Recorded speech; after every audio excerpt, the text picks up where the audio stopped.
Okay, so this is going to be Testimony Thursday. Testimony Thursday. This is the second time so far today where I have been listening to something motivational, and then the Lord he places like this instance in my mind that has happened in the past, to where he tells me to stop what I'm doing and share it. That's the second time this has happened today. My mind was nowhere near on what it is that I'm about to speak on now. And I want you all to know that the enemy can disguise things as a blessing from God.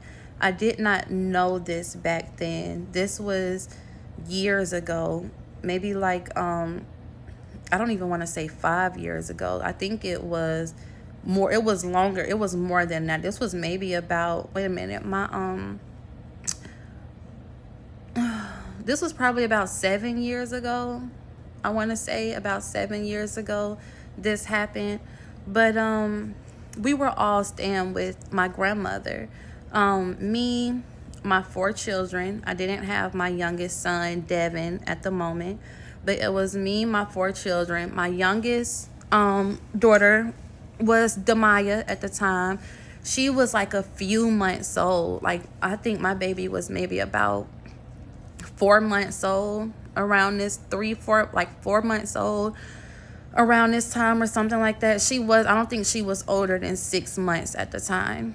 And my grandmother kept saying, I'm about to move to Alabama. She's like, I'm about to move to Alabama, so everyone needs to figure out where they're going to go. So my grandmother allowed my ex-husband at the time, we wasn't married at that time, though we got married after that point. I don't think we were we married at that? No, we wasn't married at that time. We brought our youngest son in the midst of us being married, but we wasn't married before then. So we wasn't married at that time, and my grandmother allowed him to stay in her house, with me, because she liked, she liked him. She respected him. I'll say it like that. She respected him. And I remember he was working at this car wash down the street we were staying off of 138. And I remember praying to God, and I remember saying, Lord, I need help. Please, let me come across somebody that will help me. And I went on YouTube, and I'm going to abstain from saying their names, just, for their own protection. But I went on YouTube because, they have a column under YouTube where you could seek help at. You could seek other things on YouTube. So I went seeking help, like someone that'll help us with a place to stay. And I came across this woman and her husband, and I saw a picture of both of them, and they were talking about how they help families in need and stuff like that. And so I'm like, wow, like, okay, this is God. You have to be careful with that, because when you pray to God and something happens instantly and it looks like it goes with what you prayed for, it can be very deceiving, and you won't even notice it because your mind is looking at it as good. And as long as your mind is looking at something a certain way, nothing or no one can change it. All right. So I call her, and I'm like, hey, my name is Alicia. I'm telling her the story about, my grandmother telling us we need to find somewhere to go. And I'm telling her that I have 4 kids. And she asked me, 2 boys, 2 girls. I'm like, that's exactly what I have, That was a red flag. But it's amazing how you can't see a red flag if you don't perceive it to be a threat or an issue. So, it goes right over your head. So it went right over my head. She's like, oh, yes, we can do this, we can do that. I can even come and pick y'all up tomorrow. At this point in my mind, it's like everything is flowing. Like, thank you, Lord. That was quick. Everything flowing. I don't even call the person I was dealing with at the time. I don't call him. I just walk up there. I walk up there and I'm like, hey, D, this happened. I'm showing him the pictures. This is where we're going. And we're going to go to Lithonia at this person's house. And, it's just right on time. And he's like, okay. He's like, okay, cool. You know what I mean? And, it's important also, you guys, that for the person that is leading you to be stronger than what you are. It's not healthy for you to be the strongest one in your relationship if you're a female, because we need to be led. Not saying we're not leaders, but you get what I'm saying? And so if the person I was dealing with at the time responded like, okay, all right, cool. We'll get this ready tonight. We'll get this ready tonight. We'll be ready to go over there. That's how he responded. If he were stronger than what I was on the walk I was on with God, he would have responded like, let me pray about it. No matter how excited I was about it, he would have also said, because he has his own relationship with God, let me pray about it. Let me see if I get the same answer you get. And if we have that confirmation, we can take that step. That's what a leader does. But he wasn't there. He was not at that point. And so we're getting things together, and she comes the next day. Her husband is not with her. She comes the next day. We're talking or whatever, and we get to the house. We make it to the house. It was a pretty house in Lithonia. And we walk in the door, and she was like, I have a room upstairs. The kids can sleep up here, and you all can sleep down there. And I was like, no, it's fine. It's okay. My children, they can sleep with us. That was red flag number 2. Because I was looking at it as good. None of these flags are striking me as concern. It's not even triggering. Did you hear what I said? It didn't even trigger in me that anything was a threat. And when you're not triggered by anything, you're definitely not seeing it as that. It just all looks good because it feels good too. And it's going to feel good because you're not grounded in a certain area and you're already perceiving this thing as good. Okay, so let me keep going. That was red flag number 2. So, our children are downstairs sleeping with us, and things are good. They were very helpful, things like that. They were associating with the kids and stuff, playing with them, getting them things, making sure they were good.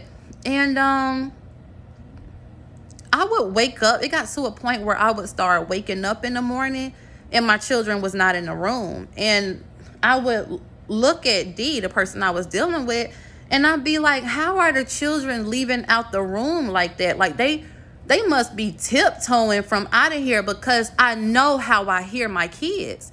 So that part kind of threw me, like, how are they leaving from out this room? I asked myself that question. How are they leaving from out of this room? Because I hear my kids when they leave. I hear them when they open the door. I don't know, even if I'm asleep and my children are like up, I don't know what it is, but I don't know what that is called, but you just feel it.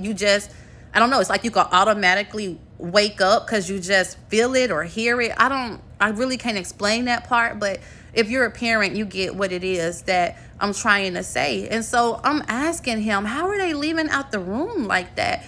And I would go upstairs and they're sitting at the table and, she's made them breakfast. They're completely dressed, clothes on. They don't have on the pajamas they went to sleep in. They're fully dressed, fully clothed, sitting at the table. She's playing with them, cooking, stuff like that.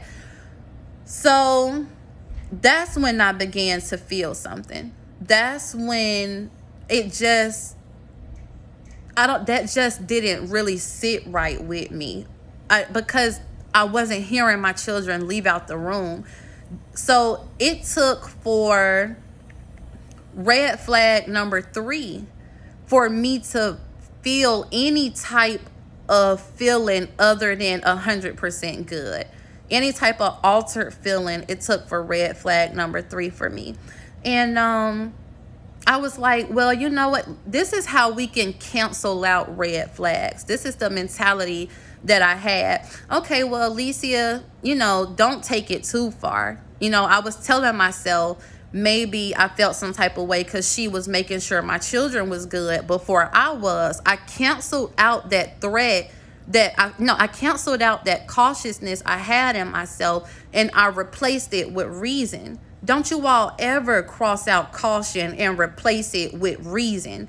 I crossed out caution and replaced it with reason. And I was like, well, Alicia, she's just helping you. That's what y'all are here for. Don't go too far with it. Don't take it too far. So I threw it out. I threw it out of my mind. I let it go. And red flag number 4, she had a party. I mean, a big party. It was nice. We had a lot of fun. And the next day, she pulled me and the guy I was dealing with in the garage. She wanted to talk to us. And she said, my husband doesn't think it will be a good idea for you guys to stay here.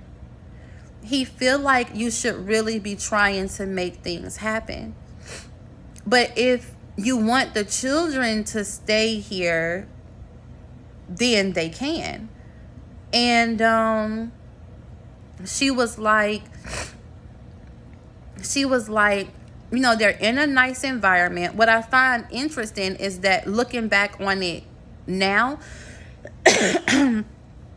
she waited a certain amount of time until we can see all the good things about them that would build up our trust into allowing her to do that, because she know that we will think they're coming from the right place. And that's how people are, period. People are very crafty. They're very clever. They know how to allow a certain amount of time to pass before they come at you with something or say something to you or whatever the case may be.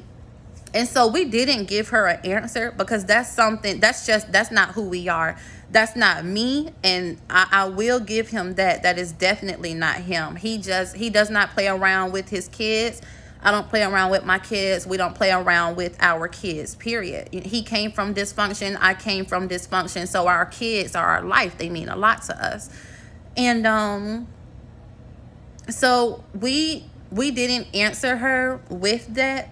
We kind of told her that's something that we would think about, but we told her that we didn't feel comfortable with that.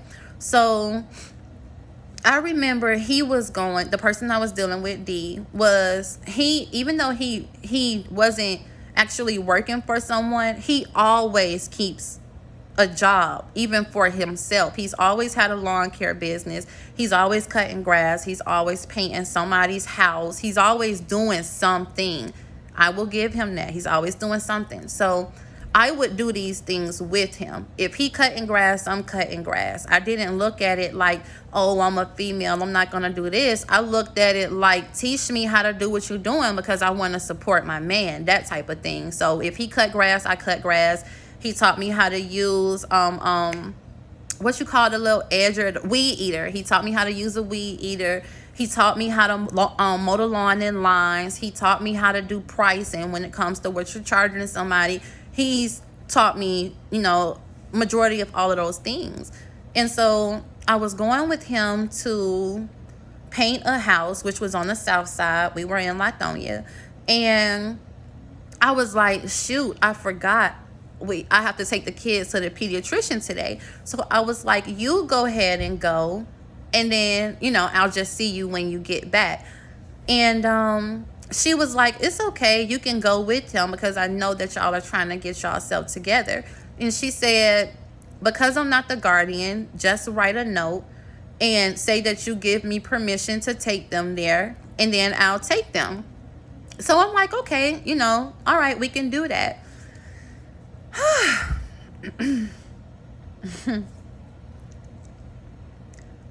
Hell broke loose at that. Let me take this gum out my mouth. Hell broke loose at that point in time. So we got finished with the house probably around 7, something like that. We're coming up to the house. We see the cars in the driveway. We know they're home. We know we're knocking on the door. Nobody's coming to the door. That's kind of weird. Like, okay, we hear them. We see the cars. We're used to coming through the front door. What's going on?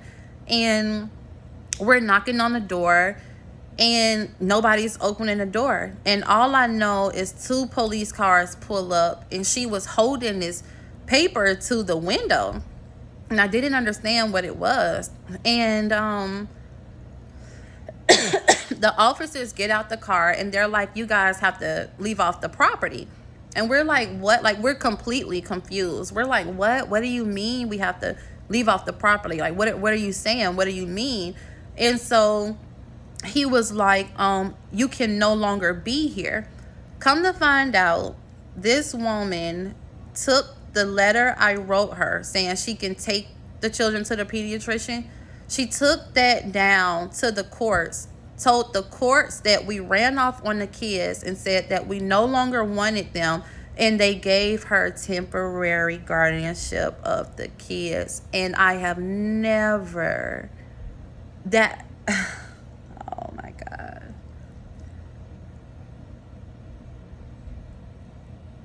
You don't understand how that felt. I mean, like, walking down the street, like, what just happened? Like, what? I mean, it's like you just got slapped in the face or hit with a brick out of nowhere. And it's just like, I'm trying to make sense of things, and I'm not being able to make sense of it. And DFCS get involved. You know, we have a case with DFCS. I'm telling her, you know, that's not how that went down, and that she lied, and she used that letter I wrote saying she could take them to the pediatrician to her advantage to get temporary guardianship of my children, of our children, me and his children, of our children. And I remember that she began to lie.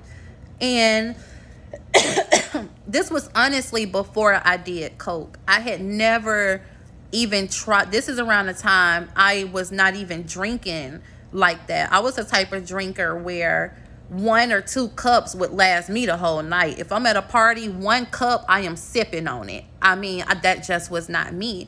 My ex-husband actually got me into, he built my tolerance up, and he introduced me to different drugs. So when she put this lie on me, it completely stunned me. But I remember DFCS saying, okay, you all have to take drug tests. You have to do this. I'm like, I don't even do drugs. I don't even do anything. Why do you have me doing all of these things that I don't even do? And I read the report, and she was like, I went looking through their drawer, and I found a chest that had straws in it and white residue. This is the first time in my life where I experienced somebody mixing truth with a lie. They mixed truth with a lie.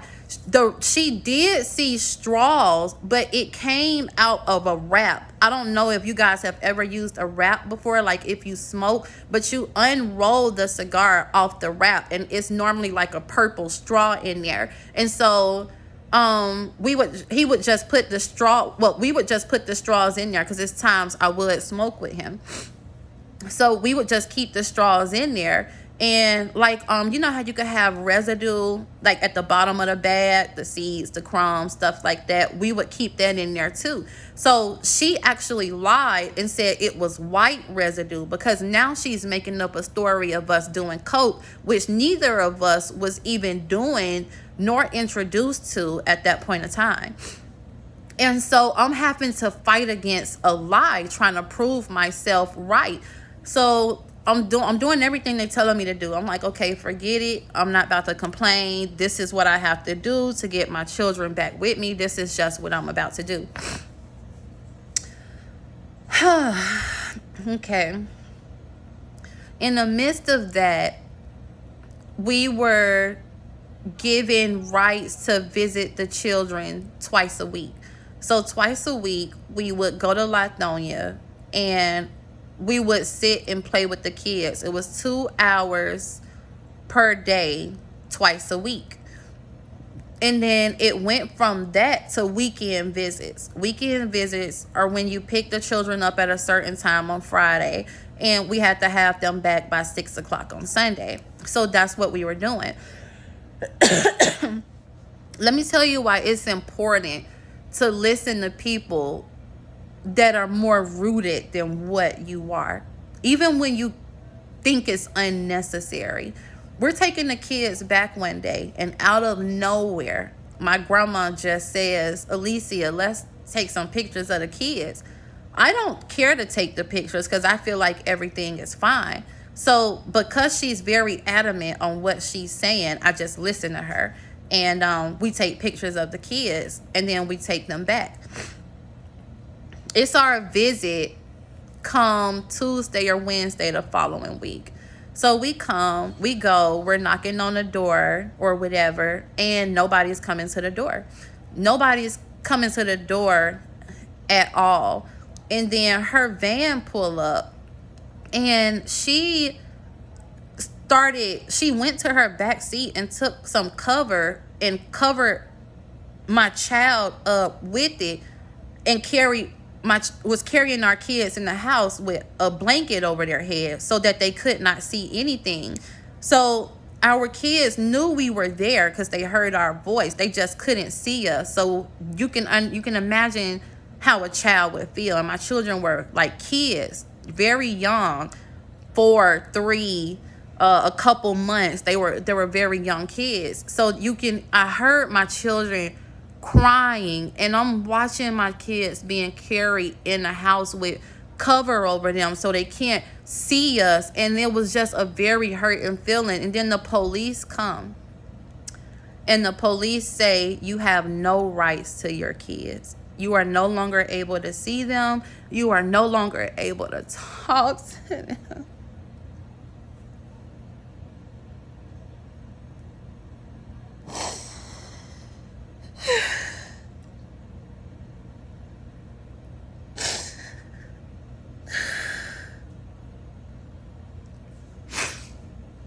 They're like, you're no longer able to see them. You have lost your rights. You're not going to be able to do any of that. And I'm like, why? What happened? This is our visitation day. This is that. And a detective came, and the detective said, I need you to come.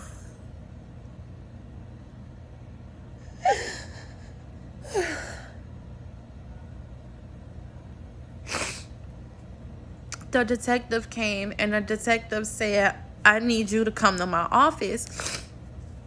So I said, okay. And me and him went to the office of the detective.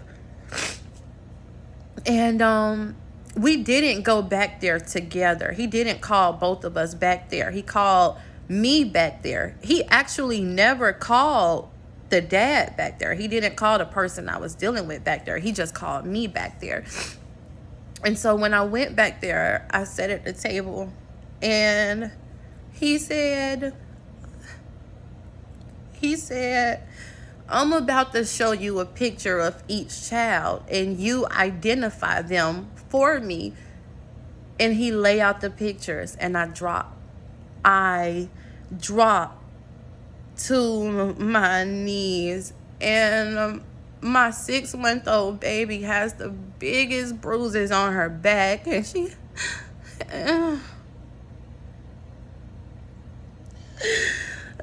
got the biggest bruises on, I mean, purple, blue, big, not tiny. I mean, a fist. They're big. They're covering her body. They're huge. I dropped on my knees and I'm crying. I'm like, that's Demaya. And he bring the next one. And I see my son, Anthony, and his bruises on his stomach. And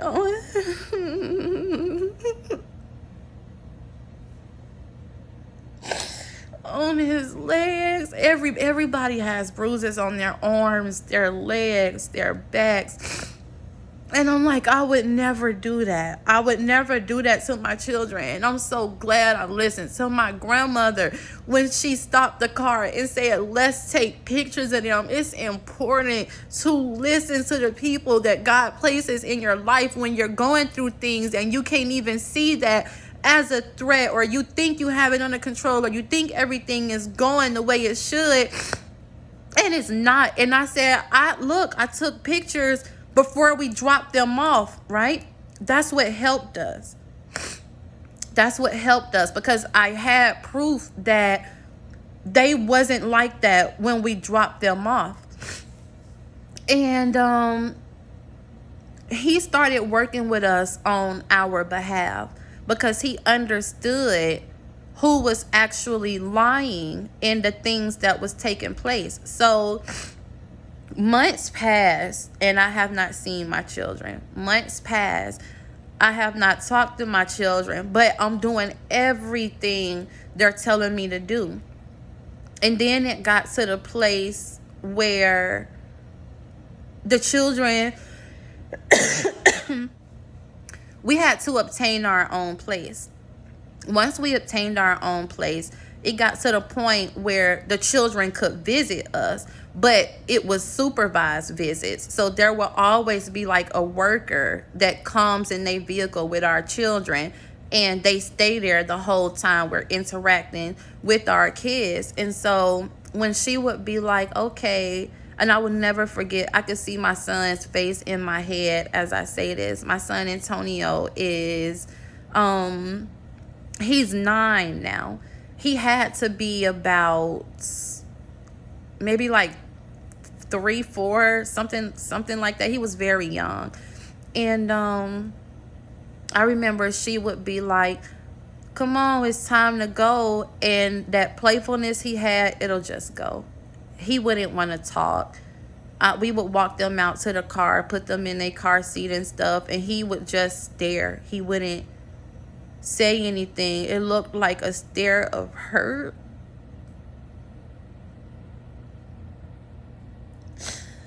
It looked like a stare of anger. It looked like a stare of, dang, we're at that point of leaving again. It looked like that.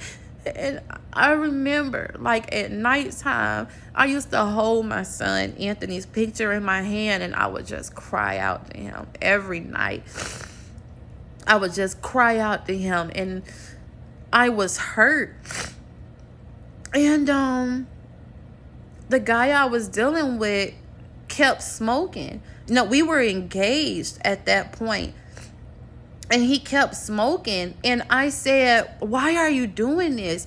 We're trying to get our kids back. I stopped doing the things that we were not supposed to no longer do, but you're still doing it. And that just goes to show you guys, it's very healthy to deal with people that are on the same accord as of yourself. And I'm like, man, I'm tired of this. And I remember I took my ring off and I went outside and I threw it. I threw it because you can't tell me that you are serious about them coming back home and still do the very thing that is detrimental. I'm not about to sit here and think to myself, well, I know the kids mean more to him, than smoking. He's just going through something right now. That's making excuses for somebody. When the person love and want something, they sacrifice. He was not sacrificing what he loved at that point in time. And it showed him what he actually loved more. Though he did not see it like that, but actions never lie. You can form your own answers with someone just based off of how they act, as that's what it should be. So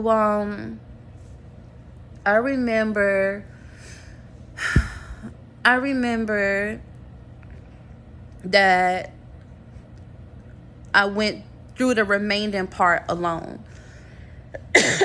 He actually got someone to get him a plane ticket. No, I think it was a Greyhound ticket. He got someone to get him a Greyhound ticket, and he went to Michigan. He went back to Michigan, and now it's just me, stuck in pain. Can't talk to my kids, can't see my kids. The guy I love is in a whole nother state. It just feel like I lost. Like I'm just in something completely by myself. And the only thing I got comfort in me is pain, because all I could do is think. All I could do is remember the emotions surfacing to me, the looks on my children surfacing to me, the last words he said to me replaying in my head. It's just pain was just dancing around me like it was just having a good time, and I'm sitting here miserable. And I remember I was watching TV and Joyce Meyer came on. And I was already familiar with her from years ago when I was dealing with my oldest 3 children's dad. But I wasn't persistent. I kind of put it down, and I just did my own thing, you know. So when I saw her, I recognized her. When I heard her voice, I don't know, I recognized it from years ago. And she was talking about pain. And she was talking about how her dad molested her from a baby up until, you know, she was older, you know, very much so older, years of molestation by her dad, and how her mom didn't believe her. And she was talking to me about how that affected her, and, you know, the pain that sat with her, the things that came with it. And I just became attached to her. I became attached to somebody I knew could understand my pain and knew where I was coming from, because they've been through it before. And I got addicted. I got addicted to listening to her. I got addicted to Bible verses she was saying. I wasn't able to really quote any scriptures or nothing back then, but I did know God. I will say that I did know him. I just didn't have a strong relationship with him. It wasn't powerful. You know, it was just me knowing, who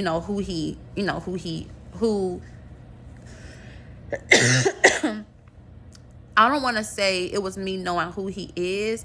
It was just me knowing what society makes God out to be. You know, the infamous lines we hear about him in church and stuff like that. So I knew of him. Thank you. That's what I'm trying to say. Thank you, Spirit. I knew of him, but I didn't know him. So, she's saying certain verses that goes perfectly with the message she's conveying, to the point where I start asking myself questions, like hearing her speak on the word and how it flowed in her life.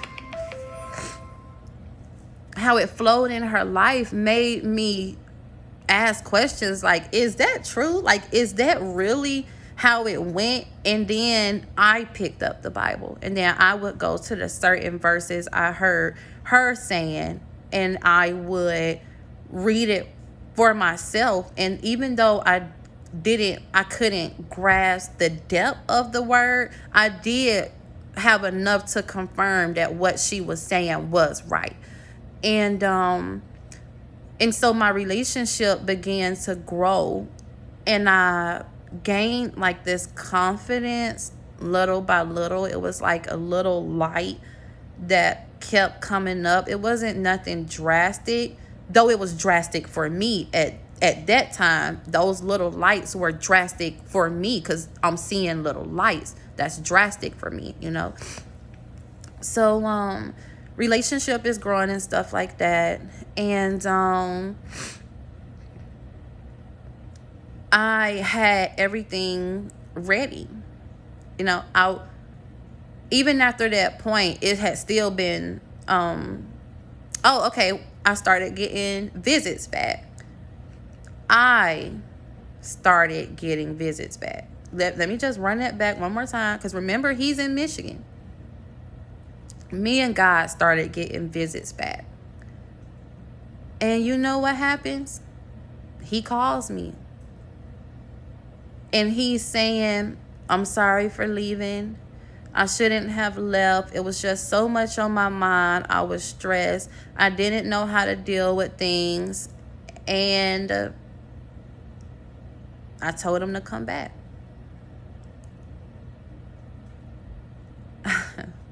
I told him to come back. After me and God just went through this hard work of getting things back on track, I tell him to come back. And of course he came. And I want to say this to any female out there. I know the feeling it feels to have someone come to you on command. Come on. All right, I'm on the first flight out there. It produces like a good feeling in you. Like this person will drop what they're doing just to come to where you are. And I want to encourage someone to understand that that's a false illusion. It's a false illusion. It's not what you think or perceive it to be. And so he comes back and we start getting visits with the kids again. And so we were meeting at McDonald's. We would meet at McDonald's. Of course, it was supervised visits. We would meet at McDonald's and we would play with the kids and stuff like that. And I remember it came time for, the courts to determine whether the kids can come back with us or not. And I had everything lined up. Everything was in line. I had everything lined up. And I remember we were in court. And in the midst of us being in court, she was just spinning in her chair. Very careless, very nonchalant. She's sitting in her chair, like a little office chair, and she's just spinning, twirling. She's just twirling. She's just spinning, to the point where the judge had to talk to her on multiple occasions and say, hey, can you not do that? And my mom is looking like this lady is crazy, And when we were in court, the children's prosecutor, like the ones that take up for the children's behalf and don't stand up for my behalf, like the ones that's supposed to stand up for the kids, she says to me, she stands up in court and she says, through all my years of working with DFCS, I have never seen anyone get their children back as quick as you have, because I was not playing, you guys.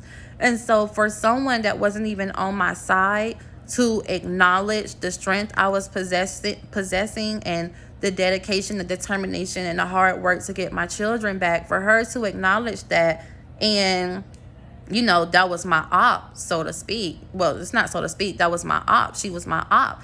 For my op to congratulate me and say those things, produce this bigness in me.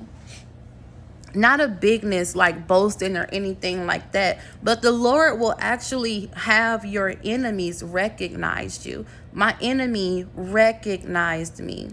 And I remember that day, he was smoking. He had smoked again, called it a celebration. Okay, whatever. And he was frying some fish or something like that. And I remember saying, they're here. I was like, they're here. They're outside. And the children were running in the house. We're excited. they're back home. It was just very, very emotional, very powerful. I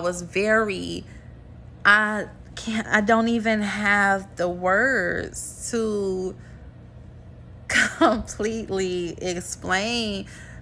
I don't have the bigness. I can't find a big enough word within myself to express the expression I'm trying to get across to you all. And so I hope that this testimony can reach someone. I forgot to tell you this too. And come to find out, this woman has a history of taking people's children.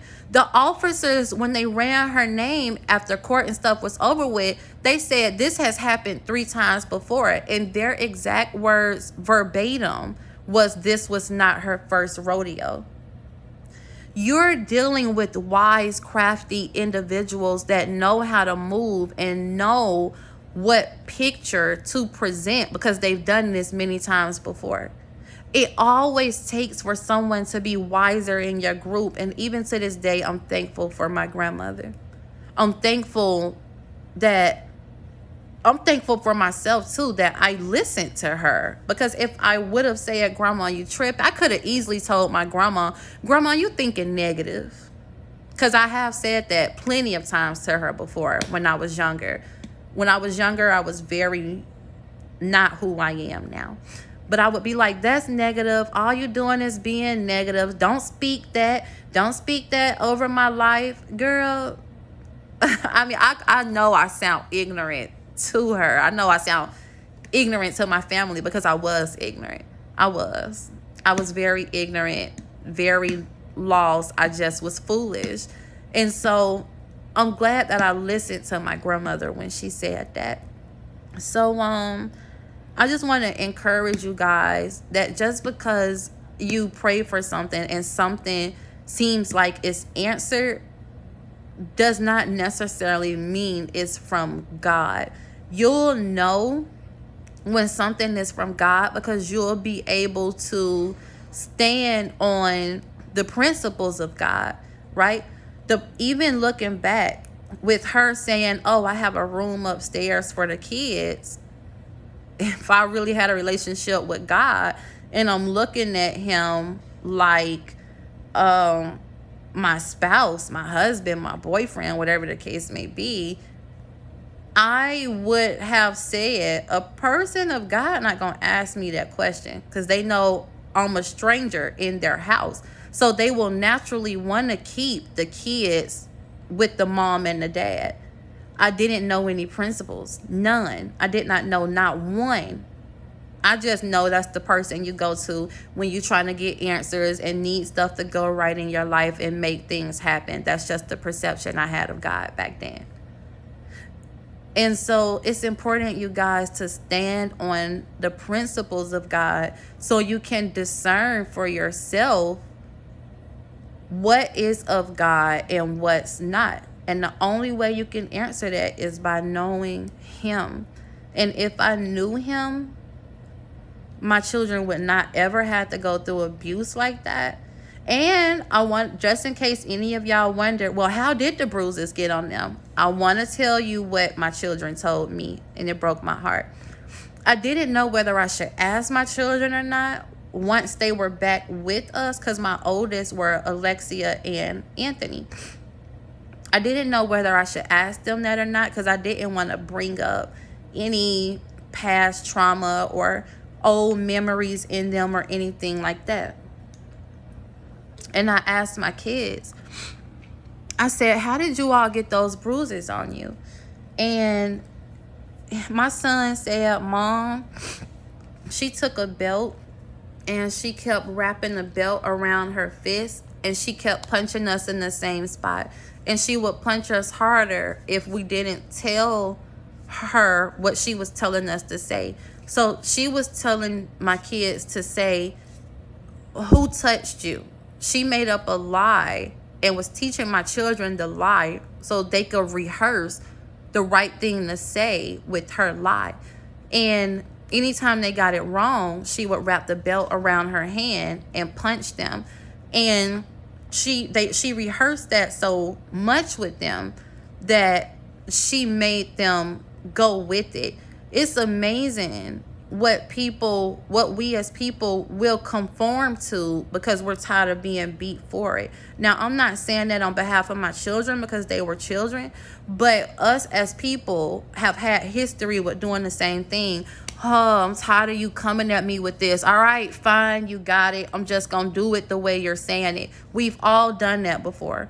We've all been like Esau and traded ourselves for a bowl of soup. We've all done that. So she continuously beat them with the belt wrapped around her hand, continuously, to make the bruises big enough all over their body.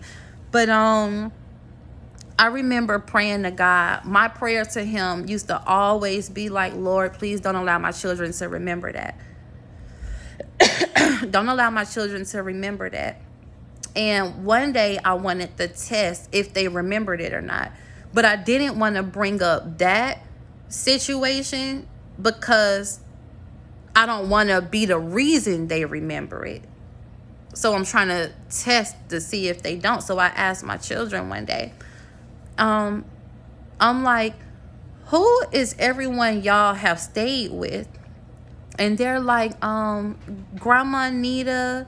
They said Grandma Nita, and they said Grandma Mimi, which is my mom and my grandma.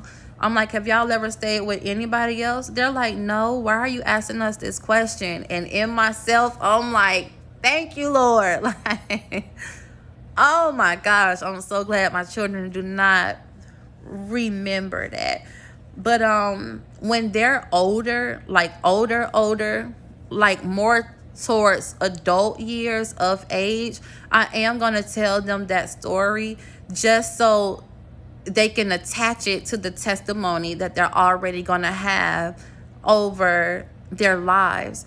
And so if there are any individuals out there that are enduring people lying on you, enduring people mixing truth with lies, trying to get other people to join in on their lie, to go against you, whether you feel like you're alone or had people leave your life, or trying to find your strength, trying to find your way back up, or if any of you are dealing with anything with your children where they're not in your custody or you're fighting for them, or let's say you're staying in a hotel, you're trying to make ends meet, you're trying to fight for things to be right with your children, you're trying to fight to obtain your home, you're in a season of being grounded, you're in a season of gaining stability, I encourage you all to already know and believe within yourself that it is handled. I encourage you all to already know and believe within yourself that it is taken care of. I encourage you all to pick up your Bible and stand on what it says, because the Lord said his words will never come back void. You will be fine, baby. Everything that you lost, you are going to get back. Do you hear me? You don't have to worry about anything. Anything that your kids may be going through will not have hold over them. Trauma will not have hold over your children, because trauma cannot have hold over you. And I encourage you on today to decree and to declare that these things are done. Decree and declare that all is well. The Lord says, whatever you bind up on earth will be bound up in heaven. Bind these things up. I bind up poverty. I bind up insecurity. I bind up dysfunction. I bind up abuse. I bind up mental abuse. I bind up verbal abuse. I bind up molestation. I bind up rape. I bind up addiction. I bind up confusion. Lord, you quote these things back to him. Lord, you said your word would never come back void. Lord, you said you would never leave me as an orphan. Tell them these things that he's saying, because that's what kids do. And he said, unless you are a child of Christ, unless you are like this child, you cannot enter the kingdom of heaven. Whatever you tell a child you're going to do, they're going to give it back to you. But you said You say it, you say it, you say it, you say it, you say it. And that's how he wants us to be with him. You say it, you say it, you say it, you say it, you say it. But he wants us to be mature and have the strength that is actually done. We know it's done. We have faith in him. We have belief in him. And when you grow in your walk with God, that hoping thing turns to belief. When you're starting off, you hope for something. I hope this happens. I hope this happens for me. On Christmas, we hope for things. I hope I get this bike. I hope I get these skates. I hope this. But when you know who you're dealing with, when you say to yourself, my mama said I'm going to get it. Why do I have to hope for it? I'm just going to believe her. I know I'm getting this. And you want to know how messed up the world is? When you go from hoping to knowing, they call you conceited. This is the lost generation we live in. Whenever a person has confidence, even the slightest confidence, they think you're better than everybody. Oh, you think you too good. Why? Because I'm standing on strength? Because I'm standing on confidence? That's the generation we live in. And I encourage you on today not to let words of the enemy interfere with you or seep into your mind or seep into your spirit, and know who you are. Know who you are. And in order for you to know who you are, know who he is. If you know someone whom this video is for, share it with them. Send them the link. You can even comment their email address and I will reach out to them personally. And I'm going to include my email address in this just in case one person in the world makes it to the end of this video. One person in the world. You will know it's you if you get to this part. I am talking to solely you. If you stuck around this whole time, reach out to me and I will reach back out to you. There are no such thing as coincidences. I don't know when you're going to come across this video, but I know my husband. I know God. It is not for no reason. And you know how I know it's not for no reason? I'm not an aimless walker of God. I'm a woman of purpose, a woman of power, a woman on a mission. And I only move in the way I should. I follow my husband's lead. And with making this video, I followed my husband's lead, which lets me know it's purposeful. Whoever you are, I am so proud of you. Whoever you are, keep that strength. Whoever you are, know that it's done.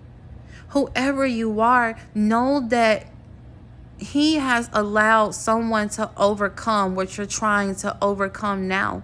You have never been alone. Divine timing. I'm holding out my hand. I want you to take the act of faith and actually grab my hand. It's okay to be scared. It's okay to not know who you can fully trust. It's okay to not want to make the wrong decision again because what you thought was right really wasn't right. And how do I know if I'm right this time or not? You're not where you used to be. You've learned more. You've understood more.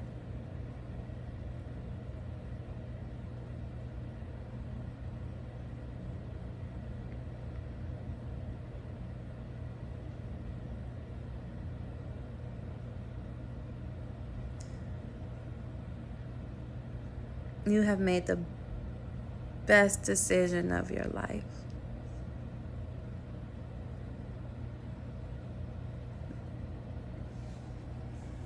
You've made the best decision of your life. Talk to you soon. And I do mean soon. I love you.